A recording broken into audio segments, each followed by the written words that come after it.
तो दोस्तों, एक और नया दिन और मैं बलजीत परमार हाजिर हूँ एक नई कहानी, एक नया किस्सा लेकर।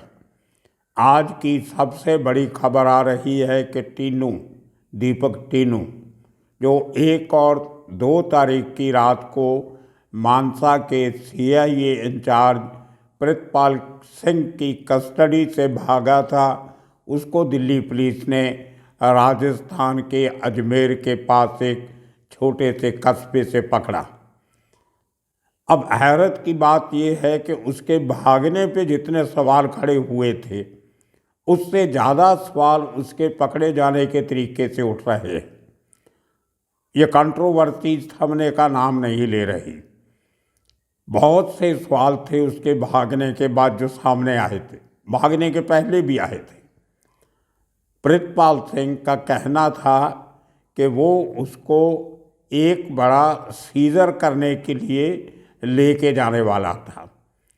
हमने अकेली चैनल थी हमारी जिसने ये बताया था कि वो हैंड ग्रेनेड और वेपन की रिकवरी करने के लिए उसको लॉकअप से निकाल के लेके जाने वाला था। अब देखिए, ये कोइंसिडेंस नहीं है।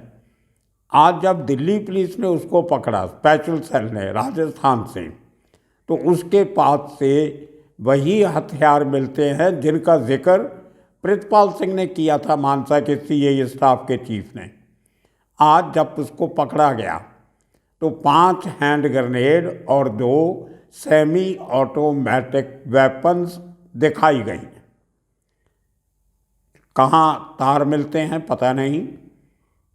कहीं कुछ दिल्ली पुलिस को वो हथियार मिल गए जो प्रितपाल सिंह आज से 17 दिन पहले लेने जा रहा था, उसको नहीं मिले। कहीं ना कहीं इन गैंगस्टर्स के डीप रूटेड रिश्ते जो है वो दिल्ली पुलिस के साथ हैं। ये एक एंगल हो सकता है। दूसरा, अगर हथियार लेने के लिए, रिकवरी के लिए रात को निकालना था तो उसके 8-10 घंटे पहले उसको भागने की तैयारियां जो लुधियाना और जीरकपुर में हो रही थी वो कैसे हुई। तो प्रितपाल सिंह का क्लेम कि वो आधी रात को सीजर करने जा रहा था, तो उसके पहले तो जीरकपुर से उसकी गर्लफ्रेंड अपने 4 साथियों के साथ लुधियाना जा रही थी। लुधियाना से शॉपिंग की, कपड़े खरीदे गए अपने लिए भी और टीनू के लिए भी, और उसके बाद वे लोग मानसा पहुंचते हैं।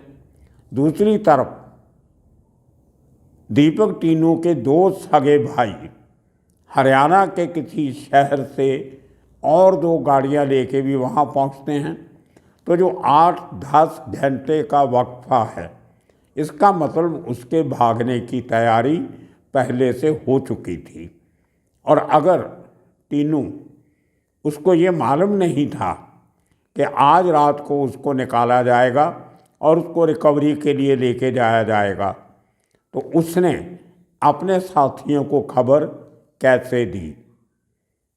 वो हो सकता है प्रितपाल सिंह का मोबाइल इस्तेमाल किया हो, या प्रितपाल सिंह ने कोई और मोबाइल उसको दे के उससे बातचीत करवाई हो। बिना बात के तो इतनी बड़ी तैयारी हो नहीं सकती। और उसके बाद उसकी गर्लफ्रेंड का मुंबई एयरपोर्ट से पकड़े जाना और उसका ये कहना कि टीनू भाग गया है, देश छोड़ के चला गया। आज दिल्ली पुलिस कहती है कि वो देश छोड़ के नहीं भागा था, वो तो राजस्थान से पकड़ा है। अगर उसको खुद भागना नहीं था तो अपनी गर्लफ्रेंड को क्यों भगा रहा था, ये बहुत बड़ा सवाल है। नॉर्मली आम जिंदगी में गर्लफ्रेंड तो आदमी साथ रखता है, खुद यहाँ रहेगा, गर्लफ्रेंड को बाहर क्यों भेजेगा? गर्लफ्रेंड ने कौन सा क्राइम किया था? एक, उसको अगर केस बना भी बाद में, उसके बाहर जाने की तैयारी भी पहले हुई होगी, उसकी टिकट पहले से ली गई होगी। तो वो सब तैयारियां जो हुई हैं उसके लिए पर्याप्त टाइम उसके पास था। वो समय उसको किसने दिया? प्रितपाल सिंह ने दिया, या कुछ और आरोपी हो सकते हैं जिनको अभी तक कोई, जो SIT बनी है दूसरी, उसकी अभी तक कोई रिपोर्ट नहीं आई, कुछ इनिशियल प्रिलिमिनरी कोई थोड़ी बहुत जानकारी कुछ भी बाहर निकल के नहीं आ रहा। और दिल्ली पुलिस का कहना कि उन्होंने 5 टीमें बना रखी थी इसको ढूंढने के लिए, और एक टीम ने उसको आज पकड़ा, उसका रिमांड भी ले लिया गया, पीसी पुलिस कस्टडी भी ले ली गई। लेकिन हमेशा की तरह दिल्ली पुलिस ने कोई प्रेस कॉन्फ्रेंस नहीं की, जिस बात के लिए स्पेशल सेल मशहूर है। छोटा वेपन भी मिलता है, छोटा गैंगस्टर भी मिलता है तो पीसी की जाती है, प्रेस कॉन्फ्रेंस की जाती है। लेकिन इस केस में अभी तक, जब तक हम ये वीडियो रिकॉर्ड कर रहे हैं, कोई प्रेस कॉन्फ्रेंस दिल्ली पुलिस ने नहीं की। 5 hand grenade, 2 semi automatic weapons और एक कुख्यात शातिर अपराधी जो पहले भी 2 बार जेल से भाग चुका है, तीसरी बार भागा उसको पकड़ा जाता है और कोई प्रेस कॉन्फ्रेंस नहीं होती। क्या वाकई में ही टीनू देश में था, विदेश गया ही नहीं? कहीं ऐसा तो नहीं कि शायद वो चला गया हो और उसको डिप्लोमेटिक का जो हमारी तार होते हैं, एक दूसरे संबंध होते हैं देशों के, उनके ज़रिए वापस लाया गया बिना किसी शोर शराबे के? क्योंकि जब आपका कोई फ्रेंडली कंट्रीज़ होते हैं, जैसे मालदीव, मॉरिशस, दोनों हमारे फ्रेंडली कंट्रीज़ हैं, बहुत कुछ लेना देना है हमारा, मॉरिशस से बहुत ज़्यादा है। हमारी शेयर मार्केट में लगने वाला आधा विदेशी निवेश जो है वो मॉरिशस से आता है। बहुत सारी अनगिनत शेल कंपनीज मॉरिशस से ऑपरेट करती हैं। बड़े बड़े इन्वेस्टर के ऑफिस बने हुए हैं, लेकिन वो नाम के हैं। अगर कभी उन कंपनीज के आप एड्रेसेस देख लो तो एक एक एड्रेस पे 100 कंपनियों के नाम हैं, और उस ऑफिस में कभी जाके देखो तो एक टेबल कुर्सी और एक कंप्यूटर पड़ा होता है, कोई स्टाफ उसको देखने वाला नहीं होता। कहाँ से ऑपरेट होती है, कौन उनको ऑपरेट करता है? तो वो पैसा जो मॉरिशस के थ्रू हिंदुस्तान में लगता है, बड़े बड़े बिजनेस घरानों में लगता है, उस पैसे का मॉरिशस के थ्रू आना मॉरिशस की इकॉनमी का बहुत बड़ा हिस्सा बनता है।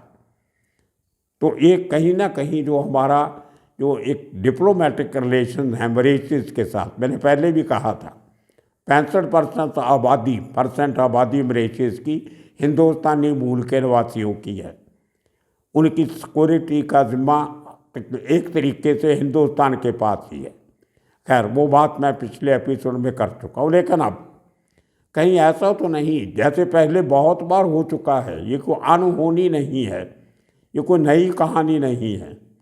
सबसे बड़ा किस्सा आपको मालूम होगा, याकूब मेमन, टाइगर मेमन का भाई, वो कैसे हिंदुस्तान आया सबको मालूम है। कैसे उसको नेपाल से लाया गया। नेपाल हमारा उस समय भारत के अच्छे रिलेशन थे, आजकल उतने अच्छे नहीं हैं। नेपाल से उसको कैसे फ्रिस्क अवे किया गया हमारी आईबी के और रॉ के ऑफिसर्स की, नेपाल के बड़े अफसरों से बातचीत करने के बाद, और उसकी अरेस्ट शो की गई थी दिल्ली के रेलवे स्टेशन से। अब मुझे बताइए, दुबई से भाग के एक आदमी, मुंबई के बॉम्ब ब्लास्ट का आरोपी फैमिली, उसके 6-7 मेंबर्स कैसे दुबई से हिंदुस्तान पहुंच गए, और उसके बाद एयरपोर्ट से उतरे किसी को पता नहीं, वहां से निकल के स्टेशन पे भी चले गए, और स्टेशन पे पहुंचने के बाद उनकी खबर मिलती है और उनको दिल्ली पुलिस का स्पेशल सेल अरेस्ट कर लेता है। ऐसे और बहुत से दर्जनों केसेस हैं जहाँ पे बाहर से आए लोगों को ये नहीं शो किया गया कि हम उनको किसी तरीके से बाहर से ले आए हैं, लेकिन उनको दिल्ली रेलवे स्टेशन से अरेस्ट शो करके उसको लोकल एंगल दे के कोर्ट में पेश करके केस चला दिया जाता है। कहीं तीनों के केस में ऐसा तो नहीं हुआ? ये बहुत बड़ा सवाल है। आने वाले दिनों में शायद खुलासे होंगे, लेकिन जब बड़े लेवल पे ऑपरेशन होता है, आप हैरान होंगे कि इस किस्म के ऑपरेशन दिल्ली की स्पेशल सेल ही क्यों करती है। पंजाब पुलिस की कस्टडी से भागा था, पंजाब पुलिस को कॉन्फिडेंस में क्यों नहीं लिया गया? उसका कारण है जो दिल्ली पुलिस है वो यूनियन होम मिनिस्ट्री के नीचे आती है। यूनियन होम मिनिस्ट्री जो है वो सबके साथ कोऑर्डिनेट करती है, वो मदर बॉडी है, पेरेंट बॉडी भी बोल सकते हो। आईबी उसके नीचे, दिल्ली पुलिस उनके नीचे, आदि एजेंसियां होम मिनिस्ट्री के नीचे। तो वहाँ पे उनकी कोऑर्डिनेशन अच्छी हो जाती है, अंदर की बातें अंदर ही रहती हैं। शायद उनको डर रहता है कि दूसरे राज्यों की पुलिस इतने बड़े सीक्रेट्स ज़्यादा देर तक सीक्रेट नहीं रख सकती, इसलिए उनको इन्वॉल्व नहीं किया जाता। अब हालात थोड़े से बदले हैं। रेलवे स्टेशन पे आदमी प्लाट करना मुश्किल होता जा रहा है। सीसीटीवी कैमरास लग गए, आने जाने वाले लोग भी अब अच्छी खबर रखने लग गए हैं। तो एक रिमोट गांव से अजमेर के पास उसको पकड़ना, और वो भी इतने बड़े हथियारों के ज़ख़ीरे के साथ, ये फिर एक बार शंका पैदा करता है। हो सकता है उनकी बात सही भी हो, लेकिन किंतु परंतु तो लोग करेंगे जो जानकार हैं। अगर तीनों को भागना ही था तो वो राजस्थान में क्यों रुका? जब उसको पता था एक बार जेल से भागा हूँ तो पुलिस तो एक ना एक दिन पकड़ेगी ही। कानून के हाथ कहते हैं बहुत लंबे होते हैं, और कानून के हाथ में हथकड़ी भी होती है जो का आरोपी के हाथ को पड़ती है। ऐसी क्या वजह थी जब एक क्रिमिनल को पता होता है कि वो जेल से भागेगा, जब पुलिस कस्टडी से भागेगा तो उसको पकड़ा तो जाना है आज नहीं तो कल, तो फिर भागने की ज़रूरत क्या थी? ऐसा क्या ज़रूरी काम था जो मानसा से भाग के राजस्थान जाके बैठ गया? वो भी लुक छिप के, कितने दिन लुक छिप के आप रहोगे? एक ना एक दिन तो पकड़े जाओगे। फिर गर्लफ्रेंड को बुलाना, उसको साथ लेके जाना, उसको एयरपोर्ट तक पहुंचाना, ये समझ में नहीं आता। कुछ बातें, कोई बुरी बात नहीं है कि आप एक आरोपी को बाहर से ले भी आए, बड़ी अच्छी बात है।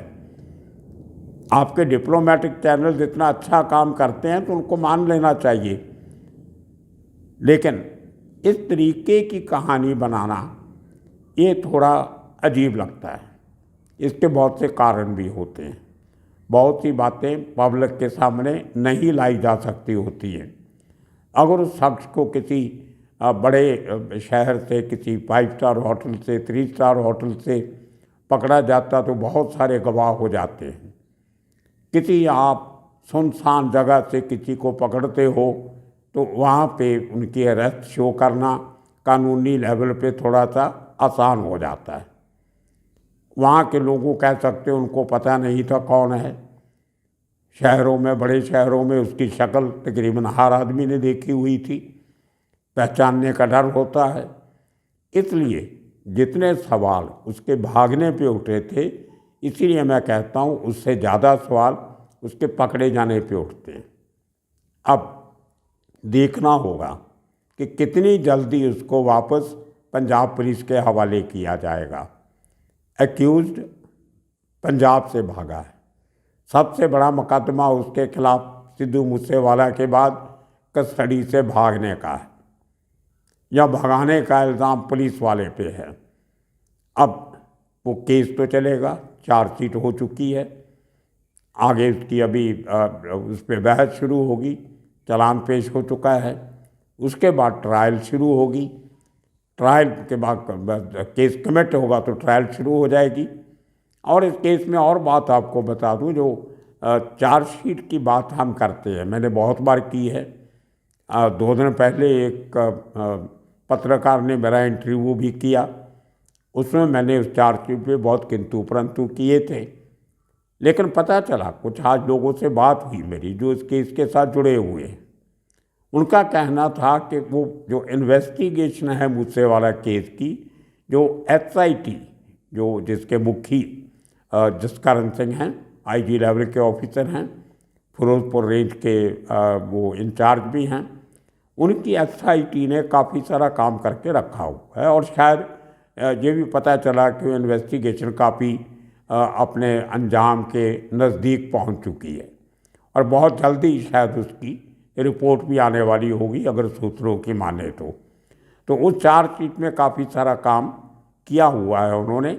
और हो सकता है, मेरा ऐसा मानना है कि अगर अच्छे ऑफिसर किसी इन्वेस्टिगेशन को लीड करते हैं तो जो कुछ कमियां, त्रुटियां, खामियां पहले लोगों ने की होती हैं उनके आने के पहले, ये केस तो SIT ने रजिस्टर किया नहीं था, केस तो लोकल एक का SHO ने रजिस्टर किया, उस लेवल के लोगों ने इन्वेस्टिगेशन की, जिसमें जो पुराना IO था उसकी ट्रांसफ़र हो गई।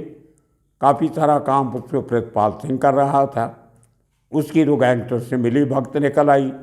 तो कहीं ना कहीं जो कमियां होगी उनको पूरा करने की कोशिश की जा रही, और केस को उसके लॉजिकल एंड तक पहुंचाने के लिए SIT यत्नशील है। ये मुझे भरोसा दिलवाया गया उन लोगों ने जो इस केस की नॉलेज रखते हैं, इसकी डेवलपमेंट से वाकफ़ हैं। अच्छी बात है, अगर SIT अच्छा काम करती है तो मैं सबसे पहले मैं कहूँगा अच्छा काम किया है। तो ये बातें मूसे वाला केस में बार बार इस किस्म की बातें क्यों उठती हैं? क्योंकि एक नहीं, तीन किस्म के लोग इस केस को देख रहे हैं। एक, लोकल पुलिस ने केस रजिस्टर किया, प्रिलिमिनरी इन्वेस्टिगेशन की, उसके बाद SIT बनाई गई, स्पेशल इन्वेस्टिगेशन टीम। उसके बाद जब दीपक टीनू भाग जाता है तो एक और SIT बना दी जाती है जिसकी अभी तक कोई रिपोर्ट नहीं आई। शायद उन्होंने बहुत काम किया होगा, लेकिन एक बार फिर पंजाब की SITs को मात दे के दिल्ली पुलिस ने वो कारनामा कर दिया, भले कैसे भी किया हो, वो कारनामा कर दिया जो पंजाब पुलिस को करना चाहिए था। तो कहीं ना कहीं हमारे पास या तो उपकरणों की कमी है, हमारे पास तो सर्वेलेंस के लिए वो साधन नहीं हैं जो दिल्ली पुलिस के पास हैं, स्पेशल सेल के पास हैं, बहुत बड़ा बजट है उनका। यूनियन होम मिनिस्ट्री की जो बाकी एजेंसीज हैं वो भी उनके साथ कोऑर्डिनेट करके उनको टिप ऑफ देते रहते हैं, उनको केंद्र सरकार का सहयोग मिलता है। लेकिन अगर हम वही उसी किस्म के उपकरण हमारे पास है, टेक्निकल सर्वेलेंस जिसको हम बोलते हैं, जो दिल्ली पुलिस के स्पेशल सेल का बैकबोन है, उनका टेक्निकल जो इंटेलिजेंस है, उनकी टेक्निकल इनपुट्स जो उनको मिलते हैं, वो उस किस्म का सिस्टम पंजाब पुलिस के पास भी है, लेकिन उसको इतने पुख्ता तरीके से यूज़ नहीं किया जाता। शायद कुछ खास किस्म के ट्रेड ऑफिसर्स की कमी लगती है, होगा कुछ, ये सब बातें चलती रहती हैं। DG लेवल के ऑफिसर्स को इन बात पे गौर करना पड़ेगा कि आने वाले समय में इस किस्म की हरकतों को या इस किस्म के जो हादसे हो जाते हैं उनको रोकने के लिए क्या करेक्टिव स्टेप्स लिए जा सकते हैं। हर घटना से सबक लिया जाता है। हम बचपन से सुनते आते हैं, स्कूल में, घर में कहानियाँ सुनाई जाती थी तो उसके नीचे आखिरी लाइन होती थी मॉरल ऑफ द स्टोरी, कि उस कहानी से आपने क्या सीखा। तो वो सीख की ज़रूरत आज भी है। तो अब देखने वाली बात हो गई। और तीसरी आखिरी बात आज की इस कड़ी में बता दूं कि गोल्डी बराड़ को भारत लाने की कवायद काफ़ी तेज़ हो चुकी है। बड़े लेवल पे कैनेडियन सरकार के साथ भारत सरकार का राब्ता जुड़ा हुआ है और वहाँ के पुलिस सोर्सेज ने भरोसा दिलवाया है कि वो बहुत जल्दी इंटरपोल के उस नोटिस पे काम करेंगे जो हाल ही में इशू हुआ था गोल्डी बराड़ के खिलाफ। अब एक ही टीचा है पंजाब पुलिस का कि किसी भी हाल में गोल्डी बराड़ को भारत लेके आना है। अब जब हमारी SIT थोड़ा इस काम से फ्री हुई हैं कि दीपक टीनू पकड़ा गया, तो पूरा जोर अभी गोल्डी बराड़ को लाने में लगाना होगा। आने वाले दिनों में इसी किस्म की और कितने कहानियाँ लेके फिर हाजिर होंगे। तब तक के लिए आप सबका शुक्रिया, धन्यवाद।